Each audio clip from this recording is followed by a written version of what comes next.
Welcome to the Griffins Pipeline Podcast. Welcome back to the Griffins Pipeline Podcast. In this episode, we'll be talking about Game 4 of the Central Division Finals versus the Milwaukee Admirals. I'm Connor Acker.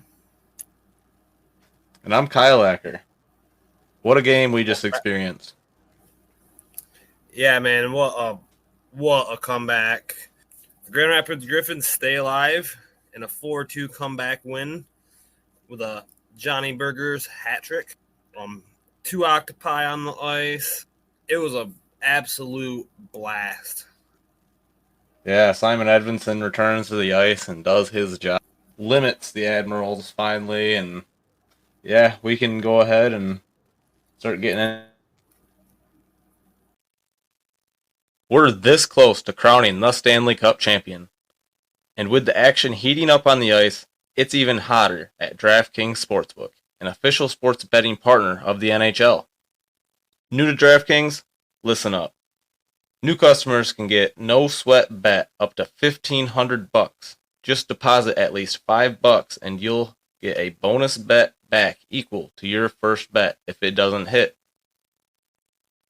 Download the DraftKings Sportsbook app now and use code THPN. That's code THPN for new customers to get a no sweat bet up to $1,500 if your first bet doesn't hit.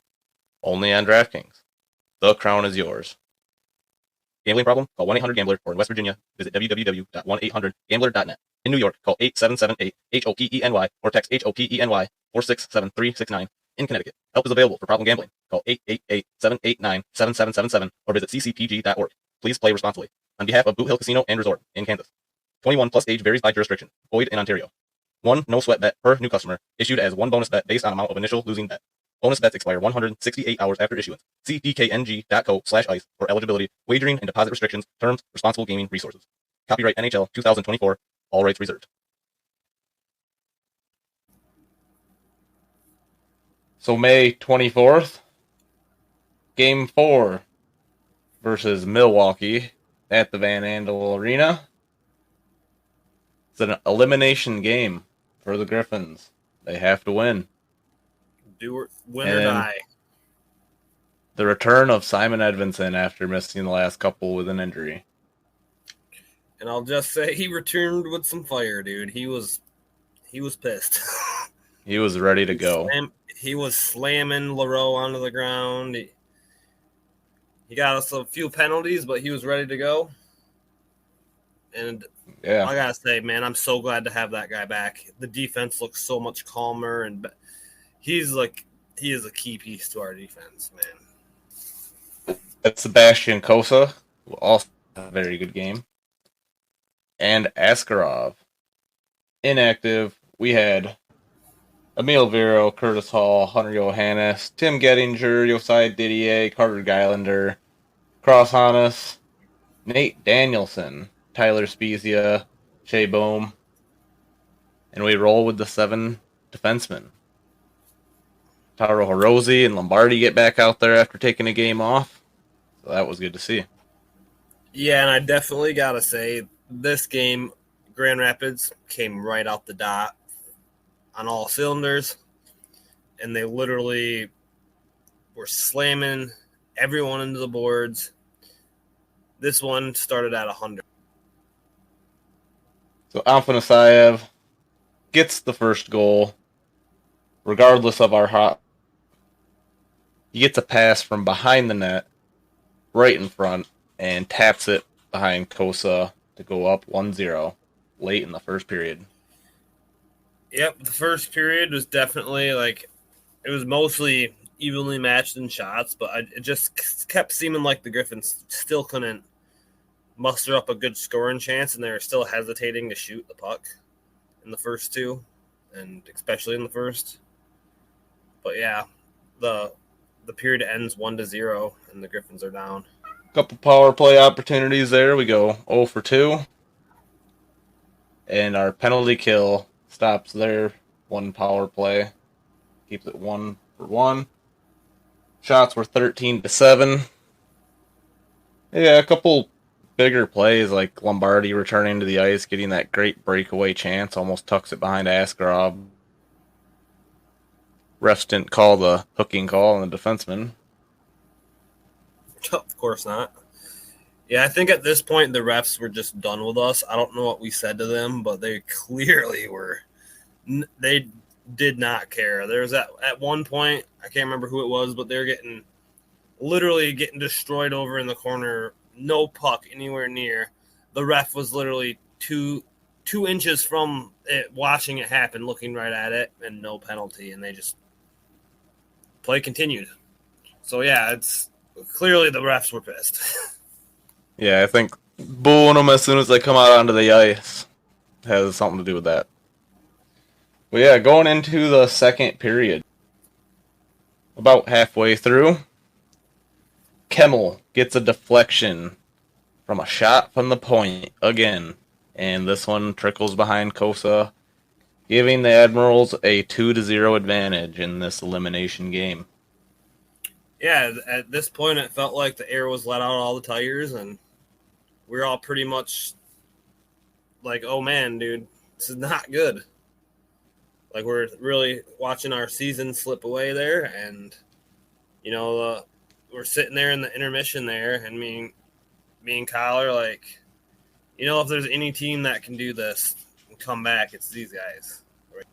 In this period, we had really got the impact of the refs as they took over, giving the Ads 2 5-on-3 power plays, in which the Griffins hold solid, mainly Kosa, and kills both of the 5-on-3 power plays, creating energy for the crowd to get involved in this game again before the end of the second.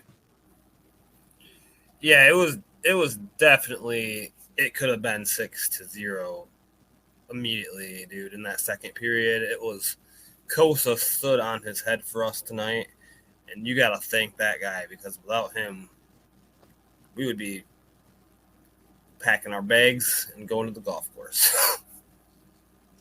Yeah, and 16 shots to our 6 for Milwaukee in that period. Obviously, a lot of time on the power play for them, but Kosa, man. So yeah, going into the third period, like you mentioned, we had that discussion.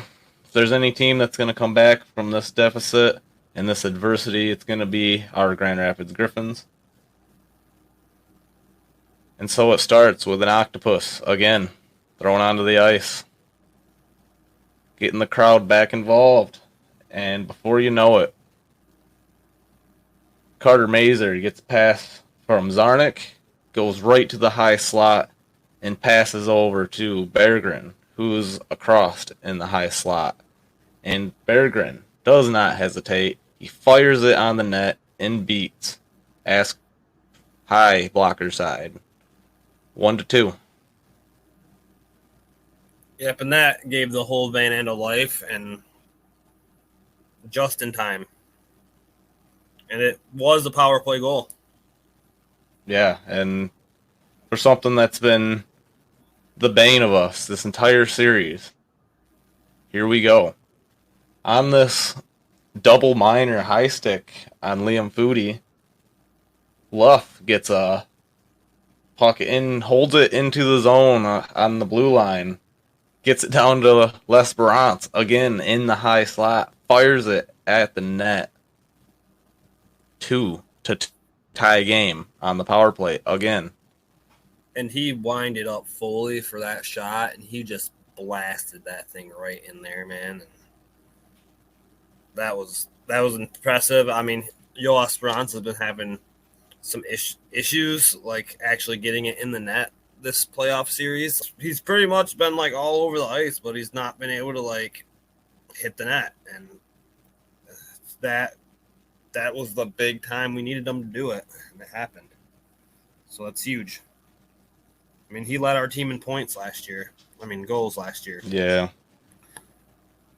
And he was definitely forcing shots on net in this game, which was good to see the puck go to him in this situation where he finally got to rip one right inside. Yep, so the game's tied.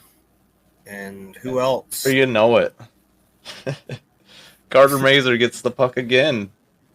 And this time, he takes it down to the low slot and finds Berggren wide open across on the other side of Askarov and gets that puck through defenders somehow, which has not happened very much in this series. He gets that pass across, and Berggren wide open net puts it in as Askarov dives to save it.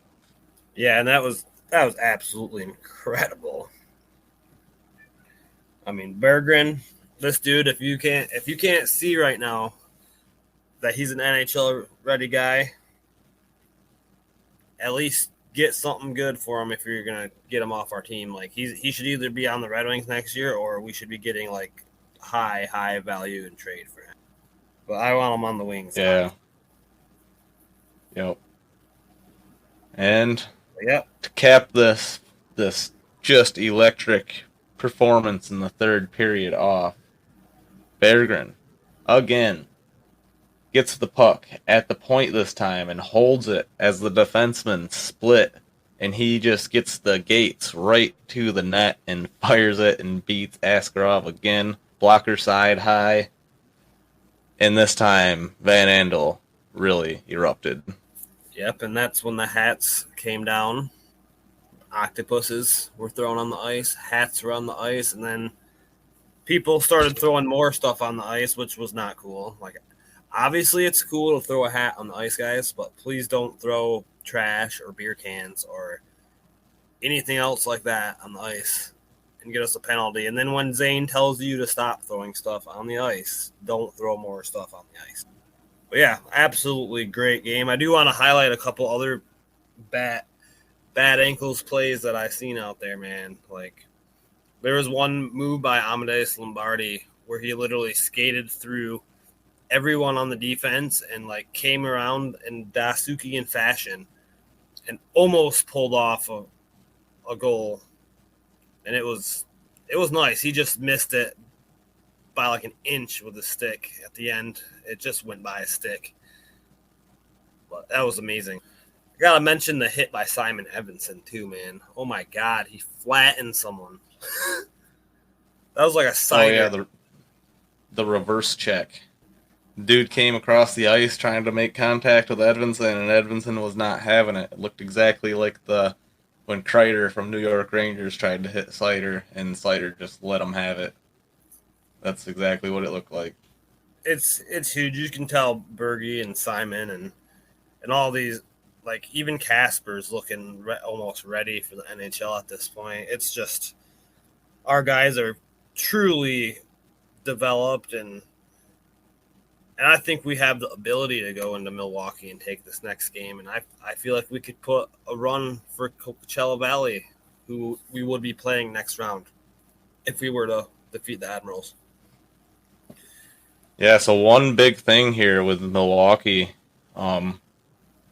Askarov made that save on Zarnik, that unbelievable leg-stretching save where he definitely stretched a little too far for himself and pulled a muscle or something. Had a little assistance getting up and almost got Troy Grosnick involved in this game. Doing that, Askarov decided to stay out there and finish the game, and that's when we put those last two in the net. He ended up getting pulled too at the end, and Grosnick ended up finishing the game. So you got to wonder, are we going to go back to Milwaukee and see Troy Grosnick in net? I think at this point you kind of got to. You know what I mean? If Astrov's injured, I mean, yes, the dude's played amazing, but he let in a lot of goals last game, you know, with a period left, 4 goals. Not good. And if you get injured, get out. Don't ruin it for your team. I mean, I'm glad he did it, obviously, because I'm not on his team. Yeah, and he told the coach he was good to go, and, you know, maybe he wasn't. That shakes the confidence of the coaching staff a little bit. So I think we are going to see Grosnick out there. It'd be kind of interesting if we didn't, but he did save the season in the Star Series. So it is, no matter what, Milwaukee has quality goaltending, and we are going to have to put up a lot of shots to beat them. Yeah, and they're gonna give it their all. We're gonna give it our all. It's gonna be must-see hockey. Insanity, man. This has been a crazy series. I'm so glad the season didn't end last night. Like, it was so, dude, this was the best crowd of the year. Like, everyone was cheering every time. It was like, dun, dun, dun, dun, dun, let's go, Griffins. Everyone was pretty much cheering every time, pretty much. And, like, dude, at the end of the game, we got the cup. We want the cup chant going out front. And then, like, the whole Ottawa Fulton ramp was backed up for, like, an hour. Dude, we literally had to sit up in the ramp for a while. Everyone was honking their horns. It was, dude, the vibes in GR are higher. Yeah, let's hope we can bring them to Milwaukee. But yeah, that crowd of 7,000, just over 7,000, about the same size as the Wednesday crowd, but man, tons louder. That's good stuff by our Grand Rapids Loyals. So, the next game, we can plan to see the Griffins at 6 o'clock for us here in Grand Rapids.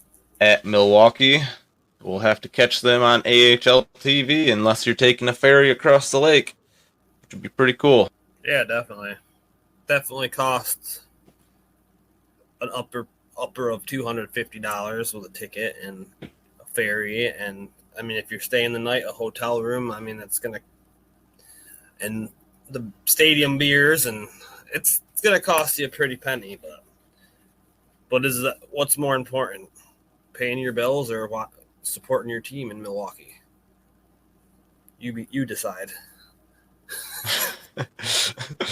Yeah, it's funny to imagine a ferry full of Griffins fans riding over. Yeah, for sure. But yeah, so what would you say your keys to success next game are? I would say the keys to success are going to be getting the puck on net like we did in the third period in this last game.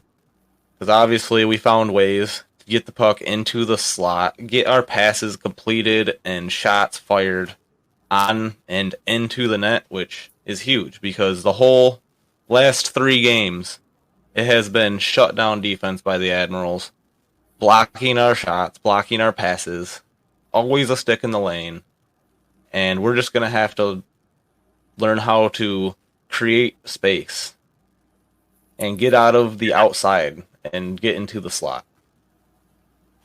And I honestly also, I think that we need to bring that physicality we had brought last game. We played way more physical than them, and they definitely like backed down once we started slamming into them. It's like they got punked a little bit, and we're gonna want that, and we're gonna want to get in the slot, and we're gonna want to score fast and early. We don't want to chase this game. Any other lineup decisions that you would change to go into this final game against Milwaukee?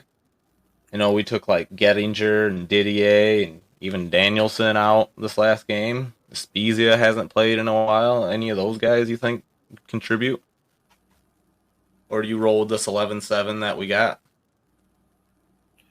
I definitely say we go 11-7. I'd almost throw Danielson back in. I feel like now he's got a point to prove because they took him out the last game. But I don't know. If he's not ready, definitely don't put him in.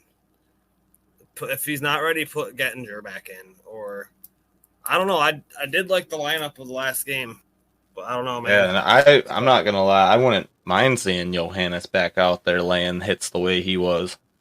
Put him out there with Mazer and Soderblom or something and just have a destruction line. But yeah, I personally would like to see Danielson again if he can keep up the pace, because clearly he was having a little bit of an issue keeping up the pace. But it's been a few days. I mean, the dude hasn't even been in town for a week. So like I get it.